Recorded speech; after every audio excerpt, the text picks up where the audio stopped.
India's luxury car market is shifting gears faster than ever before. Demand is broadening beyond metros.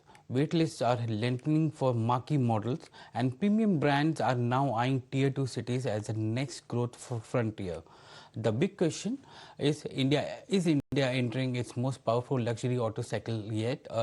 To decode all this and more, we caught up with MD and CEO of Mercedes-Benz India, Santosh Iyer, in this edition of the interview. Take a look at what he said. So, firstly, the entire electric transformation, not only in India but globally, is happening in phases. We had the phase one cars, the first generation EVs. I think they had, on one side, we were first to the market, but on the other side, we had a strong customer feedback.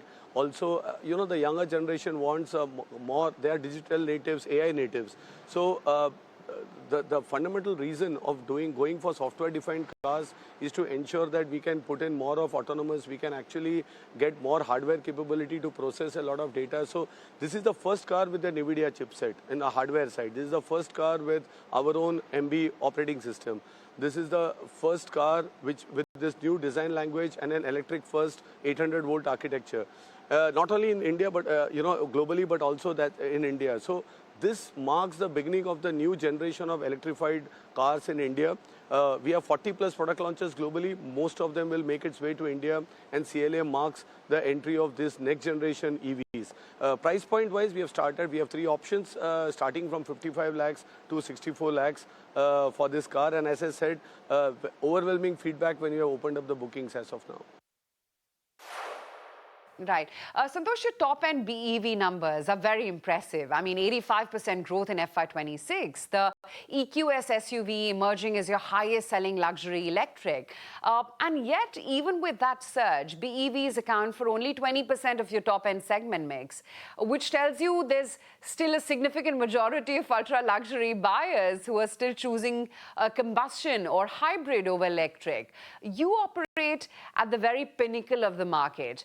You speak to India's most informed and financially capable buyers. So from where you sit, Santosh, what is your assessment? Is the single biggest barrier that is still holding back fast EV adoption, even among India's ultra-luxury customer base? Yeah, so I think if you look at the total market, even as of March, the EV adoption is only 5%.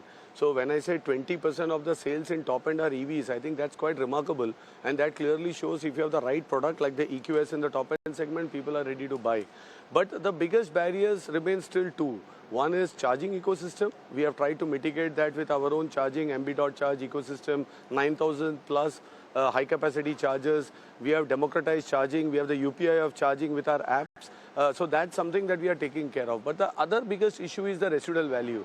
Customers at the end of 3 years, an EV doesn't fetch the same price as a combustion engine car. So when you look at the total cost of ownership, consumers still are hesitant to shift to EVs because the value depreciation is huge. What we have done is we have introduced something called the battery certificate, wherein at the end of 3, 4, 5 years, any customer can come into our workshops. We can show them, we give them a certificate on the state of health of batteries.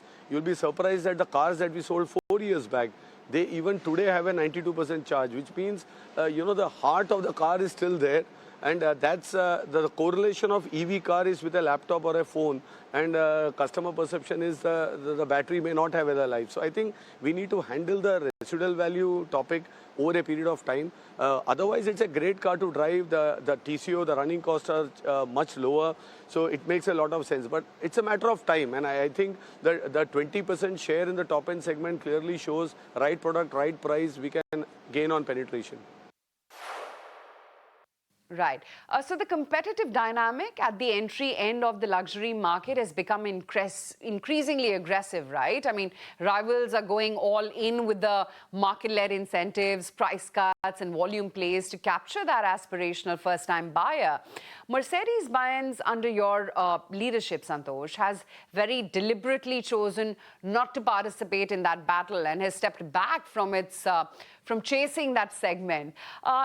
It's a bold call, and the numbers this year seem to be vindicating that. But we want to test that thinking by sort of seeding ground at the entry level. Are you not potentially losing a generation of first-time luxury buyers who might then develop brand loyalty elsewhere? And does that carry a meaningful long-term risk for the brand?